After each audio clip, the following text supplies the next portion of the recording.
नमस्कार मित्रों, red over green के नए संस्करण के साथ मैं आपका होस्ट कर्नल उत्कर्ष राठौर। मित्रों, आज लेबनान चलते हैं, जहां बीती रात इजरायली एयरफोर्स ने साउथ बेरूत में एक एयर रेड के दौरान इजराइल लेबनान या इजराइल हिजबुल्लाह की लड़ाई की दिशा बदल दी। जी हां, एयर रेड में हिजबुल्लाह का चीफ हसन नसरल्लाह मारा गया, जबकि इजराइल हमास और इजराइल हिजबुल्लाह की लड़ाई को 1 साल पूरा होने में अभी भी 9 दिन बाकी हैं। ये देखने लायक बात है कि इजराइल ने किस तरीके से अपने 2 दुश्मनों से निपटा है। 7 अक्टूबर 2023 को हमास ने इजराइल पर अटैक किया।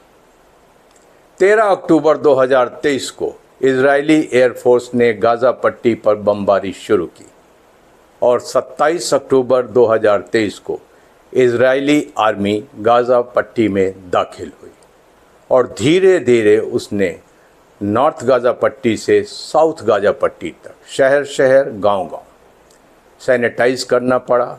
और उसके साथ जब उसे पूरा यकीन हो गया कि हमास के पास वो ताकत अब नहीं बची है, तो उसने लेबनान का रुख किया और 18 सितंबर को यकाएक लेबनान में हिजबुल्लाह लड़ाकों की कमर में बंधे पेजर्स फटने लगे। लोगों को समझ में नहीं आया ये कैसा वॉरफेयर है, लेकिन जो वो देख रहे थे वो एक नया वॉरफेयर था और इससे बहुत से लड़ाकों को जान से हाथ धोना पड़ा। 23 सितंबर को इजरायली डिफेंस फोर्सेस ने ऑपरेशन नॉर्दर्न एरोज लॉन्च कर दिया और ये नॉर्दर्न एरोज स्पेसिफिकली लेबनान और हिजबुल्लाह के लिए था। इसके बीच में अगर हम देखें तो इजराइल के ऊपर ईरान ने 13 अप्रैल को एक बड़ा मिसाइल और ड्रोन अटैक किया, लेकिन उसमें कोई ख़ास सफलता नहीं मिली। लेकिन इजराइल ने जो सफलता तेहरान में 31 जुलाई को हासिल की वो भी अकल्पनीय थी। जी हाँ, हमास का चीफ इस्माइल हानिया मारा गया। तो अभी रास्ता साफ है, नॉर्दर्न एरोज लॉन्च हो चुका है। इजराइल के पास सिर्फ और सिर्फ अभी लेबनान या हिजबुल्लाह से निपटना बाकी है। इसमें कई सूरतें हो सकती हैं। इजराइल के खिलाफ ईरान का क्या एक्शन होगा, क्योंकि ईरान इजराइल से कोई 1700 किलोमीटर एरियल डिस्टेंस है। इजराइल के खिलाफ कौन से मुल्क खड़े हो सकते हैं? जाहिर सी बात है, लेबनान इजराइल के खिलाफ खड़ा होगा। सीरिया खड़ा हो सकता है क्योंकि इजराइल ने उसकी गोलान हाइट्स पर कब्ज़ा कर रखा है।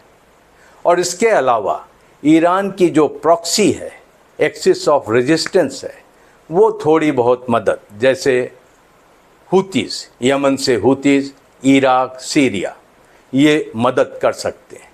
लेकिन कोई मटीरियल मदद नहीं होगी जिससे युद्ध की दिशा बदल जाए। तो अभी इजराइल ने